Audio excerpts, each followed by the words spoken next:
하나님의 말씀은 요한계시록 1장 11절로 16절까지입니다. 이르되 내가 보는 것을 한 두루마리에 써서 에베소, 서머나, 보가모, 두아디라, 사대, 빌라델비아, 라오디게아 등 그 7 교회들에 보내라 하시기로 내가 몸을 돌이켜 나에게 말한 그 음성을 알아보려고 돌이킬 때 7 촛대들을 보았는데 그 촛대들 한가운데 인자 같은 이가 발에 끌리는 옷을 입고 가슴에 금띠를 띠고 그의 머리털의 희가 흰 양털 같고 눈 같으며 그의 눈들은 불꽃 같고 그의 발들은 그 풀무불에 단련한 빛난 주석 같고 그의 음성은 많은 물소리와 같으며 그의 오른손에 그 7 별들이 있고 그 입에서 좌우에 날선 검이 나오고 그의 얼굴은 해가 힘있게 비치는 것 같더라. 성경 66권의 만능 열쇠 요한계시록 원전 강해 1장 6번째 시간입니다. 재림과 휴거의 스펙터클, 그리스도의 심판대라는 제목으로 말씀을 나누겠습니다. 사실 오늘 요한계시록 1장 13절에 있어서 굉장히 설렙니다. 우리가 주님을 만나는 역사적인 장면이 있죠. 장관을 이룬다. 그런데 그걸 영어적인 표현으로 스펙터클이라고 그러는데요. 일생에 한 번 있을, 온 우주에 한 번 있는 그 장면. 성도들이 휴거돼서 올라가고 주님은 셋째 하늘에서 내려오고 그 장면이 오늘 1장 13절에 있습니다. 7 촛대들 한가운데 인자가 서 있는 모습. 그 광경을 이렇게 생각해 보면은 정말 너무나 감격스러운 것 같아요. 사도 요한이 10절에서는 영으로 죄의 날로 이끌려갔습니다. 근데 이제 어디로 이끌려갔는지 그것을 이제 오늘 내용을 보면은 공중으로 이끌려갔겠구나. 그리고 시간적으로 어디까지 이동했냐면 죄의 날까지 갔겠구나. 그걸 오늘 내용을 통해서 확실히 입증할 수 있습니다. 그래서 영으로 이동해 가지고 거기까지 갔는데 나팔 같은 소리, 큰 음성이 들리는 거예요. 나팔. 그러니까 나팔 소리는 절기 가운데서 있죠. 절기에 나팔절이 있는데 바로 마지막 나팔은 주님의 재림 나팔. 그러니까 그 시간에 가면은 반드시 그때는 그 나팔이 울리는 모양이에요. 거기서 내가 보는 것을 한 두루마리에 써서 7개 교회, 아시아에 있는 7개 교회, 에베소, 서머나, 보가모, 두아디라, 사대, 빌라델비아, 라오디게아 등 7 교회들에 보내라 하시기로. 그래서 7개에 보낼 편지를 쓰게 되는 것입니다. 근데 이 편지에 써 있는 내용이 무엇일까요? 한 두루마리에 써서 보내라고 그러는데 그 내용이 바로 요한계시록에 기록된 그 내용입니다. 그것이 어디냐면 요한계시록 22장 7절에 보면 보라 내가 속히 오리니 이 두루마리의 그 예언의 말씀들. 그러니까 7개 교회에 보내려고 쓴 것이 그 내용이 뭐냐면 그 예언의 말씀들이라는 거예요. 그것을 주목하는 자는 복이 있으리라. 그러니까 요한계시록의 내용들을 우리가 이제 결국 보는데요. 이것이 무엇 때문에 보는지를 우리는 알아야 됩니다. 이게 무엇 때문에 봐요? 주님을 만나기 위해서 보는 겁니다. 주님을 만나서 거기에 그리스도의 심판대가 있는데 거기에 적절하게 준비하기 위해서. 시험을 볼 때는 시험에 입시 요강이 나오잖아요. 시험에 요강이 나오는데 그거를 가지고 그대로 준비해야 시험을 잘 치를 수 있는 것처럼 주님을 만날 때는 과연 어떤 준비를 해갖고 만날까? 그것을 확실히 적어놓은 것이 요한계시록이죠. 그래서 그 내용을 7개 교회에 보내는 내용이 바로 이 책인 것입니다. 그러니까 예언이라는 것은 어떤 말이죠? 예언이라는 것은 사전에는 2가지 뜻이 나와 있어요. 예언하면 일반적으로 예언, 미리 멀리 있는 것을 말해내는 거예요. 앞으로 장래일을. 그것이 한 가지 뜻이고요. 또 한 가지 뜻은, 두 번째 뜻은요. 그러니까 기독교에서, 성경에서는 하나님의 속마음을 사진 찍어서 전달하는 거. 그러니까 그것이 예언인데 성경에서는 예언은 바로 그것입니다. 그러니까 이 예언의 말씀들은 하나님의 모든 통치의 계획, 그것들이 확실히 알 수 있도록 사진 찍어서 보여주는 것. 그걸 보고 우리가 주님을 만날 준비를 하라는 것입니다. 그걸 보지 않고 준비를 하면 심판대에서 낭패를 당하게 되는 것이죠.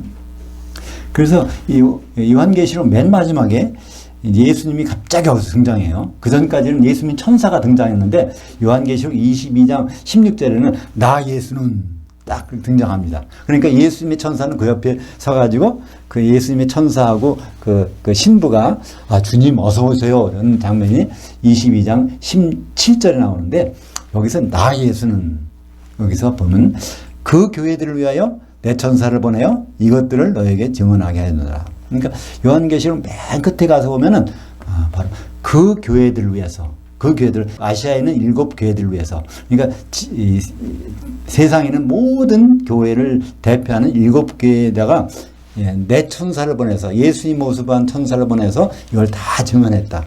그러니까 요한계시록의 그 내용, 목적, 의도를 설명하고 계신 것입니다.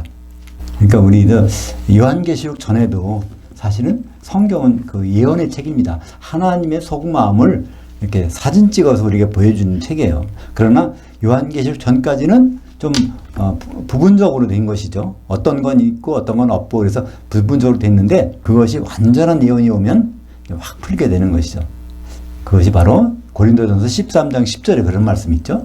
우리는 부분적으로 예언하고 부분적으로 말하나 온전한 것이 올 때는 이 부분적으로 하던 것이 헤아리라. 그러니까 부분적으로 하던 여러 가지 예언들은 이제 더 이상 필요가 없다는 거예요. 왜냐하면 온전한 예언이 왔으니까. 온전한 것이라는 것을 일반적으로 예수님이라고 말씀하는데 고린도전서 13장 10절에 온전한 것은 중성입니다.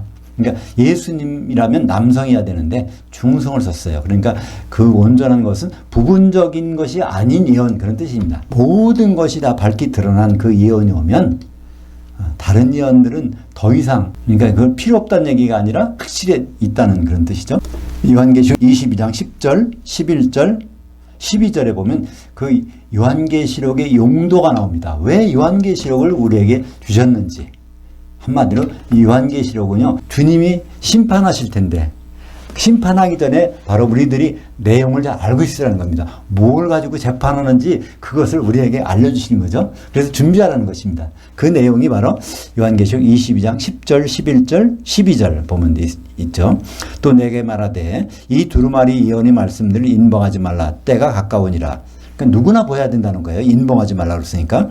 불의를 행하는 자는 그대로 불의를 행하고 더러운 자는 그대로 더럽고 의로운 자는 그대로 의를 행하고 거룩한 자는 그대로 거룩하게 하라. 보라 내가 속히 오리니 내가 줄 상벌이 내게 있어 각 사람에게 그가 행한 대로 갚아주리라.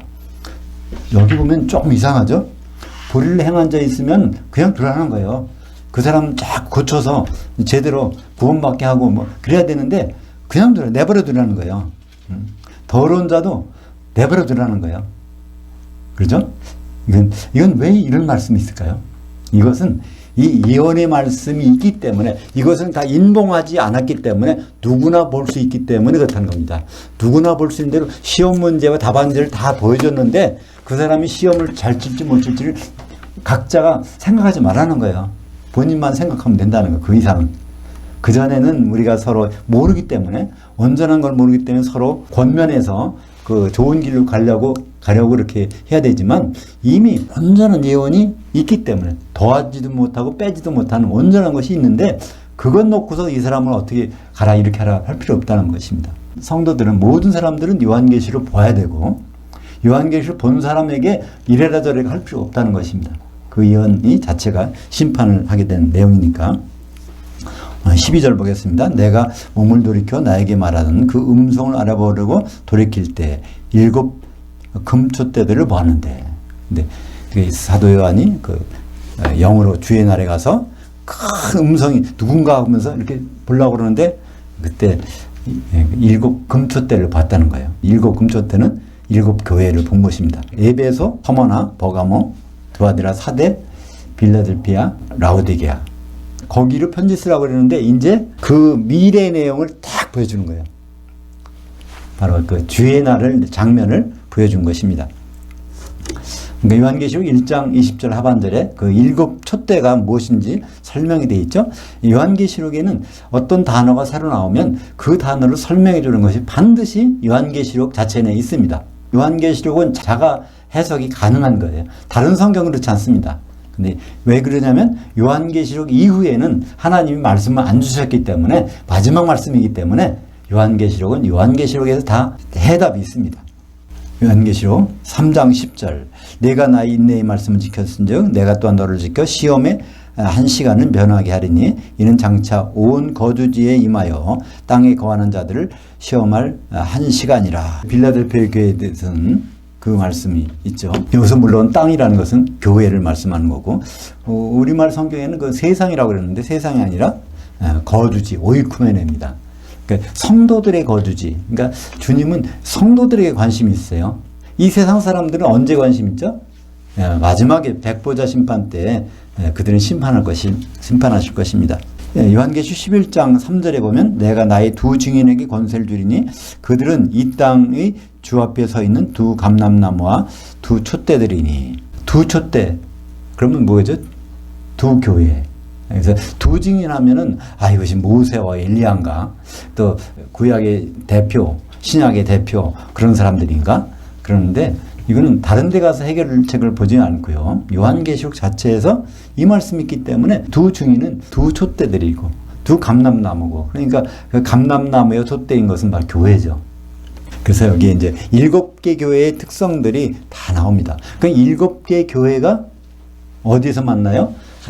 주님을 만나는 것이 동시에 만나는 겁니다. 그죠? 7개 교회가. 근데 7개 교회가 각각 운명이 달라요. 7개 교회가 동시에 공중에 똑같이 올라가는 것이 아니라 다르죠? 그래서 먼저 죽은 사람, 또 순교당한 사람, 죽지 않은 사람, 또는 셋째 하늘에 올라갔다가 주의 날에 내려오는 교회. 그러니까 그런 것이 운명이 달라지니까 거기 이제 3장 10절은 바로 빌라델피아 교회 같은 경우는 주의 날 땅에서 공중으로 올라가는 것이 아니라 시험을 피하는 기간 중안에 후 3년 반에는 이미 셋째 하늘에 올라가 있으니까 그 셋째 하늘에서 주님과 더불어 내려오겠죠. 그렇게 해서 내려와서 7개 교회 에베소, 서머나, 버가모, 두아디라, 사대, 빌라델피아, 라오디게아. 이 중에서 이 빌라델피아 교회는 원래는 땅에 있었는데 일단 셋째 하늘 올라갔다가 이제 주님과 더불어 내려오는 거죠. 그죠? 그러니까 1시간의 시험을 면하게 한다는데 1시간은 요한계시록에서 7년입니다.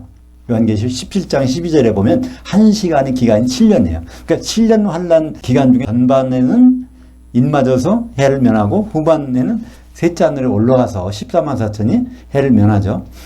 그렇다가 주님이 내려오시면 그냥 셋째 하늘에 머물러 있는 것이 아니라 주님과 더불어 내려옵니다. 그래서 이제 올라갔다 내려오는 거고. 그 다음에 두 증인 교회는 에베소 교회하고 라오디게아. 후 3년 반에 딱 순교당했다가 후 3년 끝나자마자 하늘로 올라가라 해가지고 올라갔다가 다시 빌라델피아 교회처럼 이제 공중으로 내려옵니다. 같이. 그게 이제 11장의 내용을 보면 알 수 있어요. 11장 11절에 3일 반 후에 하나님께로부터 생명의 영이 그들 속에 들어가며 그들이 발로 일어서니 구경하는 자들이 크게 두려워하더라. 이리로 올라오라 하는 말 그들이 듣고 구름 타고 하늘로 올라가니 그들이 원수들도 구경하더라.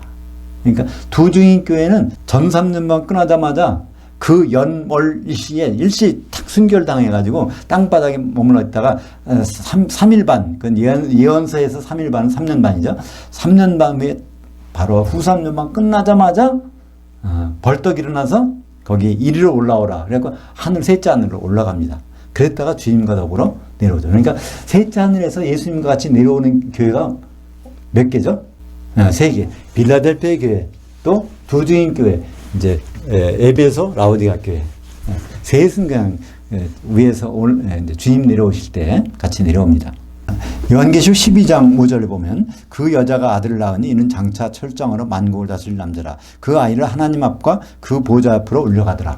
여자가 애를 7을 낳는데 그 중에서는 그 첫 번째 난 얘는 마귀의 시험에서 면제돼 가지고 올라가는 게 결국 빌라델피아 교회에 나타나는 거죠.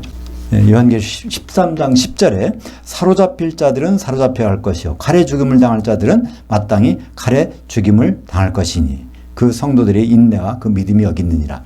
13장에 보면 7개 교회 중에서 4교회가 남았는데 후 3년 반에 사로잡힐 자들은 사로잡혀 가라는 거예요. 누구한테요? 이 짐승, 거짓 선지자 거기에 사로잡혀 가게 된다는 것입니다. 표를 안 받고 버티다가 하루 이틀은 버티지만 3년 반 동안 먹지 않고 자지 않고 버틸 수가 있어요? 그러니까 그 순간적인 행동은 결국 문제가 없다는 거예요. 그 과정을 지난 다음에 마지막에 회개하느냐 마느냐 거기에서 결정적으로, 그러니까 하나님의 일정을 제대로 안다면 거기에 순종할 수밖에 없어요. 그죠? 근데 칼에 죽을 자들, 그때 순교당할 교회, 서머나 버가모 교회 마땅히 칼에 죽음을 당할 것이니, 그때 성도들의 인내와 그 믿음, 그러니까 이 하나님의 계획 가운데 이 내용을 알고 있으면 그대로 순종하는 겁니다. 그랬다가 분명히 그런 교회들은 반드시 회개를 하든가 그런 일이 벌어져야 되는 것이죠. 요한계시 14장 1절에 또 내가 보니 그 어린 양이 시온산에 섰고 그와 함께 14만 4천이 서 있는데, 이것도 빌라델피아 교회. 그러니까 요한계시록에 나오는 것은 뭐 사람들, 뭐 땅에 일어나는 일, 전쟁 그런 것들로 표현되고 있지만 결론적으로 뭡니까? 요한계시록에는 모든 내용은요 7개 교회에게 일어날 일을 말씀하신 거예요. 처음에 서두에서도 7개 교회에 편지를 보내라고 하고, 이 마지막에서도 내가 7개 교회에다가 이것을 이 예언의 말씀들을 주었노라. 그러니까 이 예언의 말씀을 알아듣고 준비하고 할 교회는 다 7개 교회고 거기에 성도들인 것입니다. 성도들이 세상에 살고 있으니까 근데 세상 사람도 물론 거기에 상호하는 영향은 받지만 목적은 7개 교회의 성도들인 것을 볼 수 있습니다. 데살로니가전서 3장 13절에 주 예수께서 그의 모든 성도들과 함께 강림하실 때 우리 하나님 아버지 앞에서, 여기 그거 나오죠? 예수님이 오실 때 모든 성도, 우리는 알 수 있어요. 그러니까 빌라델피아 교회하고 에베소 교회, 서머나 에베소 교회하고 라오디게아 교회에 같이 이제 강림하실 것입니다. 지상에서는 결국 4교회가 올라가요. 그러니까 죽어 있다가 부활해서 올라가는 교회, 그다음에 살아서 죽지 않고 올라가는 교회, 이렇게 나타나는 것입니다. 13절입니다. 드디어 13절. 그 촛대들 한가운데, 우리말 번역은 사이에라고 하는데 7개 교회 사이 왔다 갔다 하시는 분이 아니에요. 거기에는 엔 메소라고 되어 있습니다. 메소라는 말은 중간이라는 거예요. 한가운데, 거기 엔 메소, 중간에. 그러니까 7개 교회에 둘러싸이는 예수님의 인자의 모습을 설명하고 있죠. 인자 같은 이가 발에 끌리는 옷을 입고 가슴에 금띠를 띠고. 왜 인자라고 안 하고 인자 같은 이라고 했을까요? 예수님은 부활하셨으니까. 그러니까 부활한 몸은 제자들도 직접 못 알아보잖아요. 그러니까 우리도 이 혼의 몸이었다가 다시 영의 몸으로 바뀔 때 우리도 똑같이 예수님처럼 그런 몸을 입을 것입니다. 그래서 여기에 표현이 인자 같으니 예수님을 이렇게 표현하고 있습니다. 그래서 7개 교회에 둘러싸인 여기에 이제 예수님이 드디어 여기 나타나요. 여기에 예수님이 계십니다. 이 장면이 이제 마태복음 25장 1절에 그런 내용이에요. 그런데 천국은 마치 등을 들고 신랑을 맞으러 나간 열처녀들과 같다 하리니. 거기서 이 장면을 한편으로는 그런 것도 표현된 거예요. 열처녀라는 것을 7개 교회의 성도들을 가리키고 있는 거죠. 그 중에 성령 충만한 교회, 그렇지 못한 교회, 성령이 소멸된 교회, 기름이 다 준비된 교회, 그 사람 성도들을 거기서는 이제 마태복음 25장에서는 그렇게 표현하고 있는 것입니다. 다 똑같은 그리스도 심판대를 그렇게 표현했던 것이죠. 그러니까 거기에 나온 것들은 예수님이 알아듣기 쉽게 설명을 이렇게 하신 것이죠. 누가복음 17장 37절 보겠습니다. 인자가 나타난 날에도 이러하리라. 그들이 대답하여 이르되 주여 어디로 오십니까? 이르시되 그 몸이 있는 곳에 그 독수리들이 함께 모여지느니라. 그때 예수님은 내가 올 텐데, 그때는 두 여자가 맷돌을 갈고 있는데 한 여자만 영접되고 한 여자는 추방된다는 거예요. 우리말 번역에는 한 여자만 데려감을 당하고 한 여자는 이제 버려둠을 당한다고 되어 있는데 그 번역이 잘못됐습니다. 그건 일단 주님을 만나서 거기서 영접되는 사람과 버려지는 사람, 그러니까 혼잔치에 들어가는 사람과 지옥으로 던져지는 사람이 나오는 거예요. 그리고 두 사람이 밤에 잠을 자고 있는데 한 사람은 영접되고 한 사람은 추방된다고 그렇게 되는 것입니다. 그러니까 그건 무슨 뜻일까요? 맷돌 가는 건 낮에 하는 것이죠. 그리고 잠자는 건 밤에 하는 거죠. 밤이나 낮이나 남자나 여자나, 그러니까 모두가 일단 만나긴 만나는데 주님 문턱에 들어가서 추방되는 사람과 영접되는 사람이 나눠진다고 하니까, 그런 일이 일어난다고 하니까, 그러니까 누가복음 17장 37절에 사도들이 말하는 거예요. 어디입니까, 주님? 거기 도대체 어디서 그런 일이 있습니까? 그러는 거예요. 어디로? 푸라고, 헬라어는 푸라고 그래요. 도대체 주님, 그게 푸 어디입니까? 그러니까 이제 그 말씀이, 이게 공중이다, 이런 말씀 하시지 않고, 그 몸이 있는 곳에 그 독수리들이 함께 모여지느니라. 독수리들이 함께, 그러니까 그 실체가 있는 곳에 독수리가 쫙 거기로 모여진다는 거예요. 독수리가 날개치고 올라간다는 얘기가 아니라 누가 데리고, 독수리들을 데리고 거기로 모여진다는 거예요. 그러니까 그럼 예수님을 뭐로 표현하고 있습니까? 예수님이 큰 독수리. 요한계시록 보면 예수님을 큰 독수리라고 하잖아요. 그러니까 성도들은 작은 독수리. 독수리인데 어디로 모이냐면 그쪽으로. 그러니까 독수리들이 자기가 자발적으로 예수님 있는 데로 가는 게 아니라 천사들이 우리 성도들을 데리고 그 공중에 주님이 오신 현장으로 가는 것입니다. 그래서 거기에 그 단어가 에피슈나고라는 단어를 썼어요. 슈나고 자체가 모이는 건데, 에피라는 것은 어떤 특별한 목적을 가지고 거기 모이는 거예요. 구심점을 가지고 모이는 거예요. 에피, 슈나고. 그것에 미래 수동 복수로 사용됐습니다. 능동이 아니에요. 우리 성도들은 자발적으로 그 주님이 계신 곳에 거기에 가는 게 아닙니다. 천사들이 우리를 이끌고 주님께 안내하는 것이죠. 데살로니가후서 2장 1절에도 형제들아, 우리가 너에게 구하는 것은 우리 주 예수 그리스도의 강림하심과 우리가 그 앞에 모임에 관하여, 이것도 특별한 모임, 알현 모임이라고 번역해 봤는데요. 에피 시나고게, 시나고게 자체가 모임이에요. 유대인들은 모이는 곳이 어디죠? 그거를 시나고게라고 그러잖아요. 시나고게라고 그러잖아요. 이게 여기서 나온 말입니다. 시나고게는 그 모이는 곳이에요. 거기다 앞에 접두사 에피를 붙으면은 어떤 뚜렷한 목적으로 거기 가서 모이는 거예요. 우리는 가도 되고 안 가도 되는 게 아니에요. 모든 성도들은 반드시 주님 앞에 서야 된단 말이에요. 그죠? 그래서 에피가 붙은 것입니다. 그것을 데살로니가전서 4장 16절 17절을 보겠습니다. 주께서 중을 생각하고 친히 하늘로부터 강림하시리니 그리스도 안에서 죽은 자들이 먼저 일어나고 그 후에 우리 살아남은 자들도 그들과 함께 구름 속으로 끌어올려 공중에서 주를 만나게 하시리니. 여기도 데살로니가전서 4장 16절 17절은 먼저 죽은 자들이 부활하고 그 다음에 살아있는 자가 뒤따라 올라가잖아요. 그러면 셋째 안에 올라간 사람들은 어디 나올까요? 이것도 나옵니다. 데살로니가전서 4장 14절에 나와요. 14절 15절에 보면 데리고 오신다고 되어 있어요. 거기도 자는 자들을 또 데리고 오신다고 되어 있어요. 거기도. 근데 여기서 공중에서 영접하신다고 우리말 번역이 되어 있죠. 영접이 아니라 아반테시스, 이게 만남이에요. 만남. 거기다가 에이스가 붙어가지고 그 만나러 가는 거예요. 만나러. 그러니까 이 주님을 만나러 거기 가는데 그 다음에 영접받을지 추방될지는 아직 모르는 거예요. 그죠? 그것이 바로 그리스도의 심판대. 그래서 심판한 내용은 뭘 가지고 심판할까요? 가장 간단한 것은 기름이 있느냐 없느냐입니다. 그죠? 기름은 성령인데 성령이 있으면 어떨까요? 아가페 사랑이 넘치겠죠? 그래서 형제를 사랑하는 거예요. 그죠? 성령이 없으면, 기름이 없으면 아가페 사랑을 할 수가 없어. 그러니까 그 내용이 로마서에서는 그리스도의 심판대를 하나님의 심판대라고 설명하고 있습니다. 로마서 14장 10절. 내가 어찌하여 내 형제를 비판하느냐? 어찌하여 내 형제를 업신여기느냐? 우리가 다 그 하나님의 그 심판대 앞에 서리라. 여기에 그 하나님은 어떤 분일까요? 성부, 성자, 성령 중에서 예수님이죠? 왜냐하면 요한복음 5장 22절에 인자됨으로 인하여 예수님이 사람 몸을 입고서 십자가에 죽고 부활하심으로 인하여 심판하는 권세를 아버지가 다 그에게 맡기셨다. 그러니까 심판은 하나님이 심판을 이제 안 해요. 맡기셨으니까. 누가? 예수님께. 그러니까 여기도 예수님도 여기에 그 하나님이죠. 이미.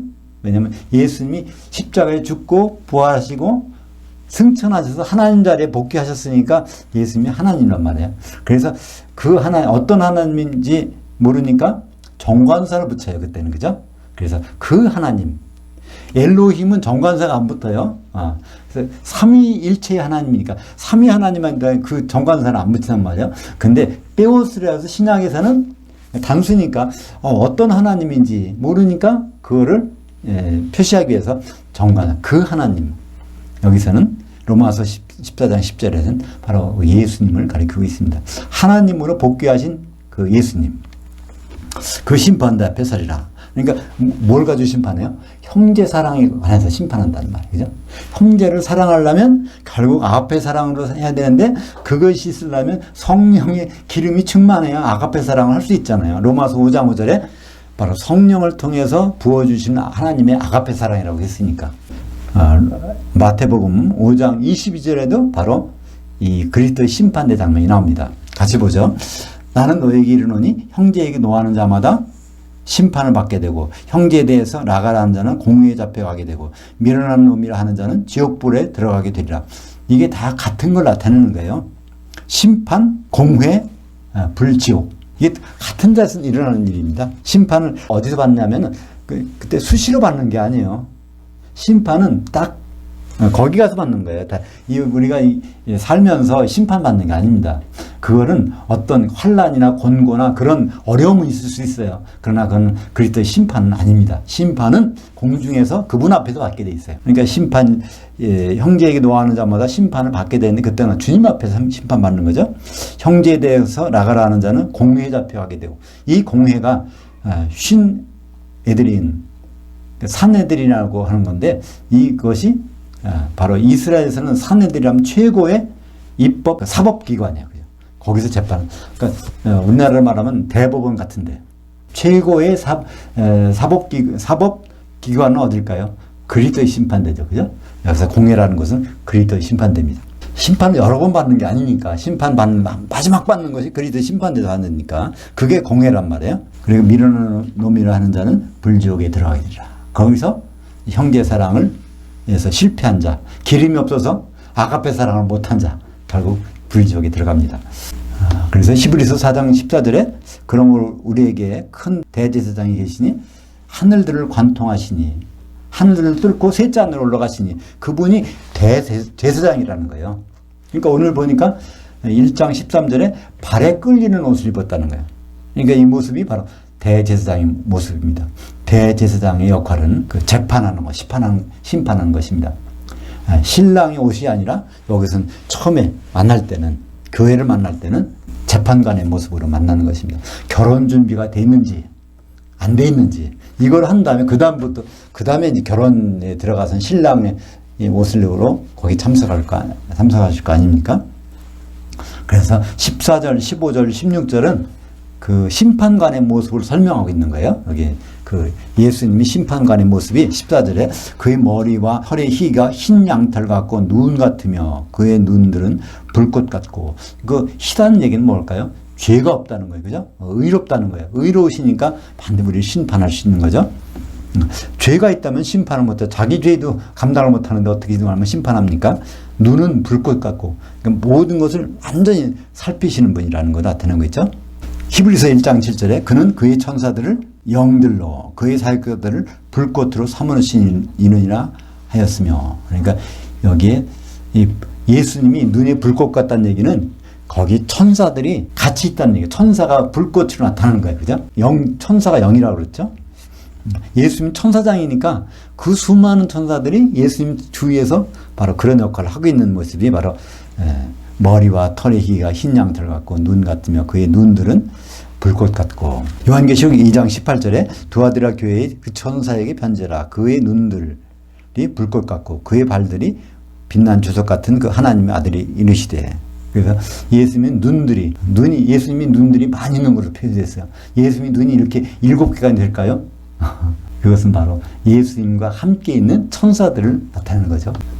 요한계시록 4장 5절과 6절 같이 보겠습니다. 그 보좌로부터 번개와 음성과 우레소리가 나고 보좌 앞에 켠 7등불이 있으니 이는 그 하나님의 7 영들이라.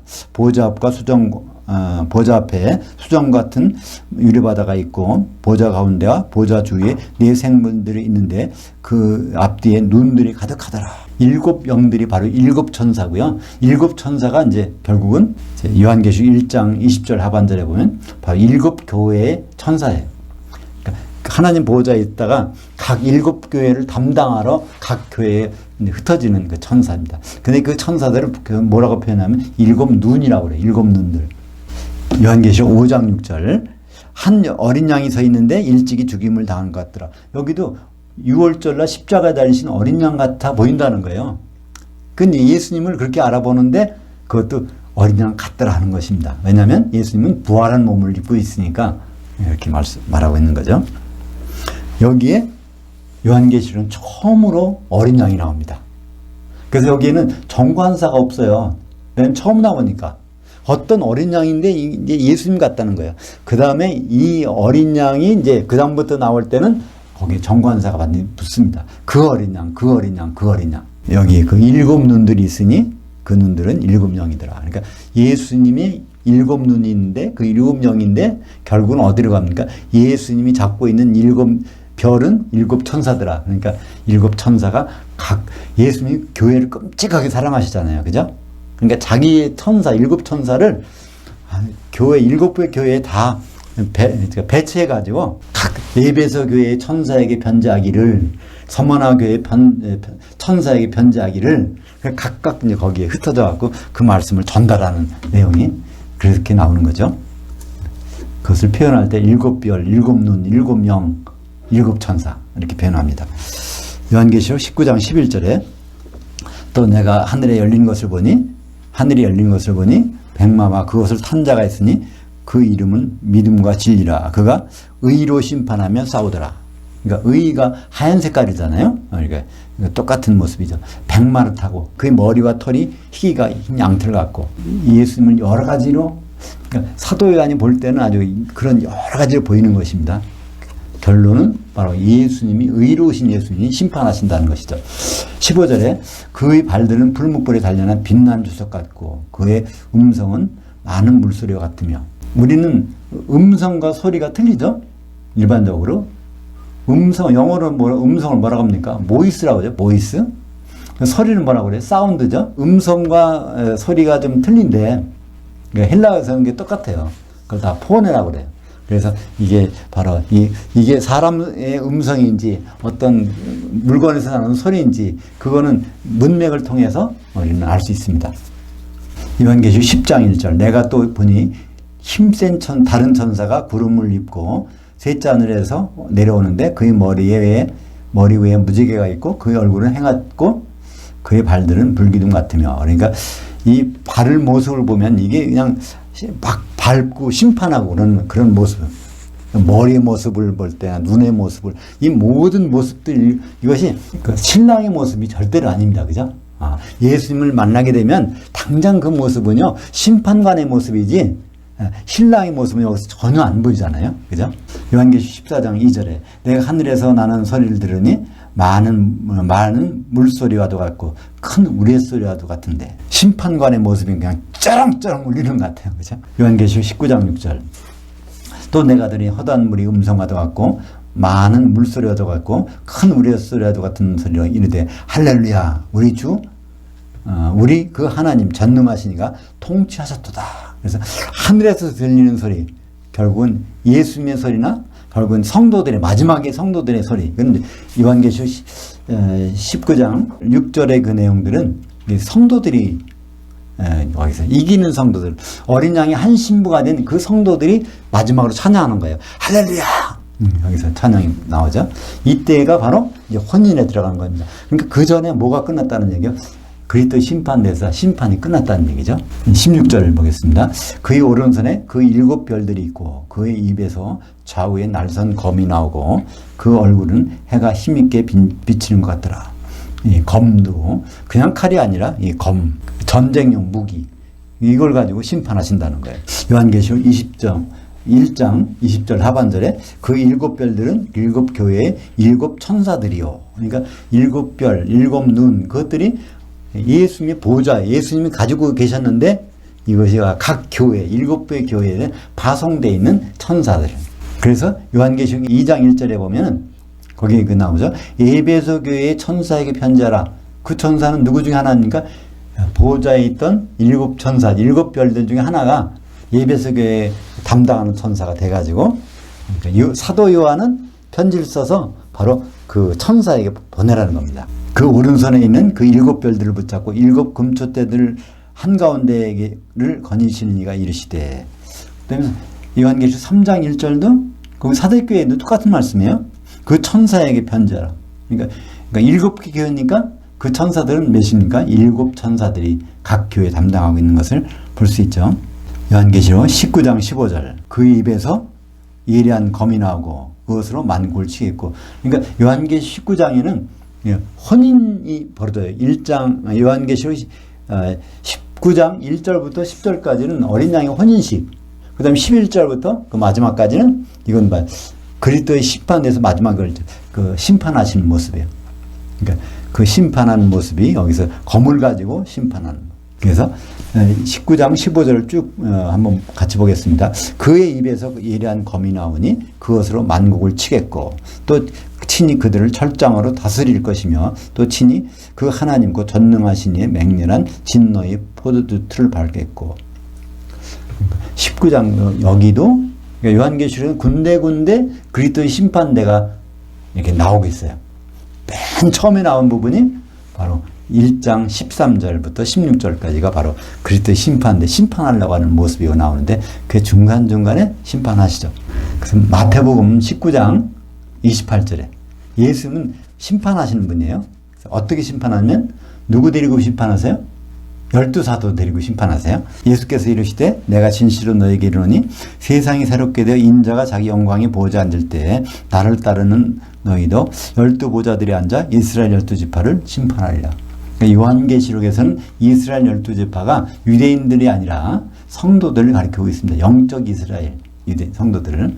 그래서 이거를 심판한 자리가 바로 오늘 1장 13절에부터 16절까지 나오는 그것이 바로 심판하시는 장면입니다. 그 심판의 결과는 어떻게 되죠? 12사도들이 결국은 새 예루살렘의 기초석으로 남아있는 걸 볼 수 있어요. 그래서 그 12사도들이 심판하고 기초석으로 남고 그 후에 새 예루살렘이 이제 서 있는 모습을 요한계시록 21장 14절에서 그걸 보여주고 있습니다. 마태복음에서 오늘 그리스도의 심판 장면, 공중에서 심판하는 장면, 그것을 생생하게 마지막으로 마태복음에서 표현해 주는 것이 25장 31절부터 46절까지입니다. 31절부터 33절까지 읽어보겠습니다. 인자가 자기 영광으로 모든 천사와 함께 올 때 자기 영광이 보좌에 앉으리니 모든 민족을 그 앞에 모으고 각각 구분하기를 목자가 새끼 염소들 가운데 장성한 양들을 구분하는 것 하여 그 양들은 오른편에 그 염소들은 왼편에 두리라. 바로 이 장면이 새끼 염소 가운데 양을 구분하는 것이 바로 여기 이 가운데 있다는 겁니다. 에베소, 서머나, 버가모, 두아디라, 사대, 빌라델피아, 라오디게아 그 중에서 여기 새끼 염소들이 있고 그 양들도 있어요. 새끼 염소가 굉장히 많은 모양이죠. 그 중에서 골라내니까. 그래서 마태복음 25장에 그리스도 심판의 맨 마지막 결과가 나오죠.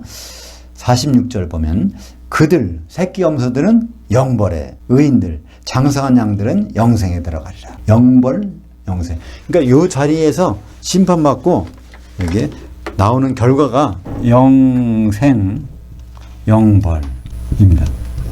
그러니까 모든 기독교인, 모든 믿는 자들은 반드시 여기에 서게 되는데 그 결과는 여기 갈라지는 거예요. 혼잔치 들어가면은 영생, 그 기름이 없으면은 영벌. 근데 영이라고 영원하다고 번역한 것은 우리말로 번역한 것이지 원래는 아이오니오스라는 한 시대랍니다. 한 시대에 벌 받느냐, 한 시대에 그리스도와 같이 더불어 사느냐. 근데 그 한 시대가 얼마라고요? 1000년이니까 1000년 왕국에서 그리스도와 같이 사는 것이 영생. 1000년 동안 지옥에서 그 예수님과 식사를 못하는 것이 영벌. 그것이 이제 고린도후서 5장 10절에 있습니다. 우리가 다 반드시, 여기 우리는 기독교인들이 다 반드시 예외가 없다는 말입니다. 그리스도 심판 앞에 나타나게 되어 각각 선악간에 그 몸을 통하여 행한 대로 받으려 함이라. 이 여기서 교회를 통하여, 그러니까 7개 교회를 다 통치하는 거예요. 그게 그 교회에서 바로 주님과 결혼할 준비를 하고 있었느냐, 그렇지 않았느냐, 그것을 선악이라고 구분하는데, 거기에 대해서 심판을 받게 된다는 것입니다. 그것이 바로 우리의 운명인데, 우리가 계속 성경에서 여러 번 이걸 마태복음, 고린도후서 여러 곳에서 보지만은 이런 장면이 시각적으로 나타나는 게 바로 요한계시록 1장 13절부터 16절입니다. 일곱 촛대 한가운데 주님을 만나고 있는 교회의 모습과 거기에 있을 우리 각각 성도들은 그 일곱 개의 교회 중에 하나에 소속돼서 거기서 심판을 받게 될 것입니다. 그 심판을 다시 한번 설명해 주고 있는 것이 요한계시록 마지막 22장에 가서 12절에 나오죠. 보라, 내가 속히 오리니 내가 줄 상벌이, 상만이 아니에요. 예수님만 나면 상만 받는 게 아닙니다. 그 단어가 미스토스라고 해서 그 대가를 반드시 주겠다는 거예요. 네가 선을 행했으면 선에 대한 대가, 악을 행했으면 악에 대한 대가, 그것이 내게 있어 각 사람에게 그가 행한 대로 갚아주리라. 그러니까 그 대가는 무엇일까요? 영생에 들어가느냐, 영벌에 들어가느냐, 혼인잔치에 들어가서 천년왕국에 같이 있느냐, 그렇다면 불속경 유리바다에 던져서 1000년 동안 거기서 있느냐. 그래서 이것은 어느 누가 특별히 빌라델피아에도 마찬가지예요. 빌라델피아 14만 4천도 셋째 하늘에 올라갔지만 결국 심판에 여기 참석하잖아요. 그 빌라델피아에도 여기서 여기 있다가 영벌에 들어갈 수 있단 말이에요. 그죠? 어떤 들어갈까요? 그러니까 여기 때문에 중간에 빌라델피아 교회 이제 요한계시록 3장에서 보면은 거기에도 명령이 있어요. 내가 가진 것을 끝까지 붙잡고 있으라. 그 말씀이 있어요. 그게 뭐겠어요? 끝까지 성령 소멸하지 말고 끝까지 있어야 된다. 그 말씀이 있죠. 빌라델피아 교회라고 칭찬만 있고 뭐 의무가 없는 게 아니에요. 모든 교회마다 그게 있어. 그러니까 그걸 못하면은 이제 결국은 여기 들어간다는 거죠. 그러니까 심판이라는 것은 결과가 나오게 돼 있잖아요. 빌라델피아에게는 심판을 면제해 주는 것이 아니라 7년의 환란을 면제해 주는 거니까. 그래서 빌라델피아의 모습을 보면은 나중에 이제 확인하겠지만 거기에 이마에 뭐가 있어요? 아버지 이름과 예수님의 새 이름이 있어. 빌라델피아 교회. 근데 한 가지 이름이 없는 게 있어. 뭐가 없어요? 새 예루살렘의 이름이 없어요. 어린이. 그죠? 이름이 없어요. 그게 혼에 다 준비가 됐었는데 마지막에 혼잔치에 들어갈 자격이 없을 수도 있다는 거예요. 그거를 꼭 잡고 있어야 된다는 것을 명령하고 있습니다. 그러니까 일곱 개 교회는 환란을 안 당하더라도 맞아요. 이것을 피해갈 수는 없습니다. 그리스도의 심판들을 피해갈 수는 없어요.